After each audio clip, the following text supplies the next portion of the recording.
All right, look, just because you sucked at school doesn't mean you're dumb. There are two big reasons that you can perform poorly in school and in work, but neither of them are really good indicators that you're not a smart person. Today, I want to talk about the first reason, which is this like one size fits all model of teaching and learning that is so prevalent in the United States. I'll talk about the second reason later this week. When I was young, I had a really tough time in school.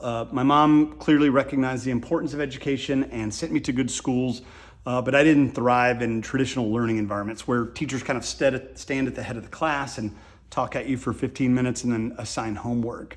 I didn't know this at the time, but I tend to pick up concepts pretty quickly, but when the class doesn't keep moving and progressing, I get really bored.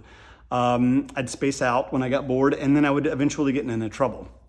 So this effect snowballed over time and led me to assume that I was not smart because I was not able to stay engaged in the way that all the other kids were. Over the next few years, I got in more and more trouble, summer school, failing grades, etc. My teachers and my parents were super frustrated because I think they suspected that I was smart, but they couldn't understand why I couldn't seem to stay out of trouble or ever get my homework done. Fast forward to the 10th grade, and I switched to a school that was originally designed for teen moms. And this was a school where we only went to school for 4 hours a day. I had to hold a full-time job as part of the requisite to be there. And the basic premise was that I got to work at my own pace. So some days I would go in and crush 5 chapters of US history, and the next day I would go in and put my headphones on and just listen to mixtapes all day. The end result of this was that I went from somewhere around like a 2.3, 2.5 grade point average to a 3.8. I graduated at the top of my class, which was an incredibly small class, but still, that's not the point. The point is that we don't all learn the same. We don't all work the same. And unfortunately, schools are set up for efficiency, as are most workplaces, which is like a byproduct of the industrial age. Just because you haven't fared well in school and just because you haven't fared well at your job doesn't necessarily mean that you're not a smart person. And so I want you to question this assumption that you have that maybe you're not as smart as your colleagues or your peers.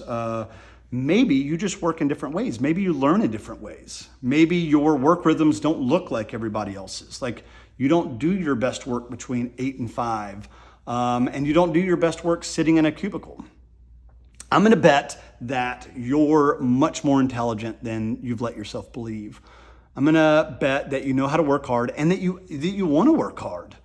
Maybe you just haven't been set up for success, and it might be up to you to figure out a way to set yourself up for success, especially if your bosses and your teachers have only ever worked and only ever thrived in traditional ways. It's hard for them to know that you would thrive in a completely different way. So experiment with new ways of working, experiment with new hours, new tools, new ways of collaborating.